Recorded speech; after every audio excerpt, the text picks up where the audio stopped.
Well, good afternoon, folks. It is Good Friday, and it's very good, very, very good today. I've just come back from a successful test ride of the Pan-European after all the recent work. All is good, and what's even better is I've just received an email from Arthur C. here in the UK, who has just sent me the photographs of his Interceptor. He's done a Hartley Premium relocation. Well, it's not relocation, he's locating a brand new rectifier regulator using the Slick RR kit. And he's very kindly sent me these photos. Now, Arthur has 50 years of riding experience. And he sent me a very nice email to say that this bike, he said, whilst it's not, ultra powerful, he puts a smile on his face every time he looks at it, unlike any Japanese bike since the 1970s. Now, Arthur is of a certain age. He is a mature rider. 50 years experience. I thought I was doing well at 46 years, but he's trumped me on that one. And he says, allegedly, this bike is dirty. Well, you haven't seen mine. This bike's dirty and he goes out in all weathers, no matter what's thrown at it. He's done very few mods to it. He was telling me in an email he's just discovered heated bar grips. And I just said, I've just discovered heated gloves. Old school people like me and Arthur, we didn't grow up with luxuries. I mean, I remember the days when a full face helmet was a luxury. And heated gloves are bliss. So Arthur's discovered that, and he's also replaced the seat, quite justifiably, because he said anything above an hour, and he's walking like John Wayne. And it was the same on mine, so he's replaced the seat. Now there's the rectifier regulator. That's a location of a new one. It's an upgraded rectifier regulator, this. So if you've got a bike that's 2019, 20, even 21, then the chances are you've got the old rectifier. This is an upgraded one, which is different.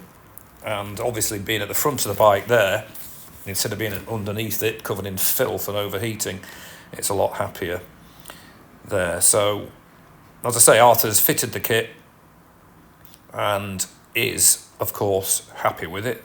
And therefore, I'm happy. All the boffins are happy. They're all out there at the moment, trying to develop new products. And it may be Good Friday, but I insist that they go to work every day. I might introduce a shift system where they don't stop at all. Anyway, look at this. Brilliant. And, as Arthur said, it puts a smile on his face. And that's the main thing, isn't it? No matter what your bike looks like, what you've done to it, if it puts a smile on your face, it's got to be worth having.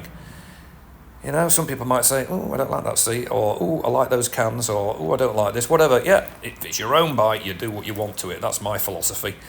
And if it runs and you're happy with it, that is the main thing. And as I've said in numerous videos, they are so customizable that people can do all sorts of different things. In fact, to be honest, I've never known a motorbike that is quite so customizable, really. There are so many variants, some splendiferous custom jobs, like the one I featured recently, and tweaks and so on. So a big thank you to Arthur C for sending me these photos, and it's nice to get. I did say to him, look, send me a picture of yourself, but he said nobody wants to see a fat pensioner. Well, I don't think that's true.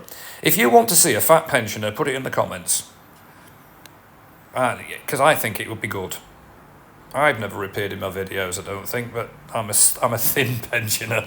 So there it is. Anyway, enough waffle from me. Another successful Slick RR kit installed. Another happy owner, and therefore a happy me, a happy Slick Enterprises, and happy boffins, unfortunately.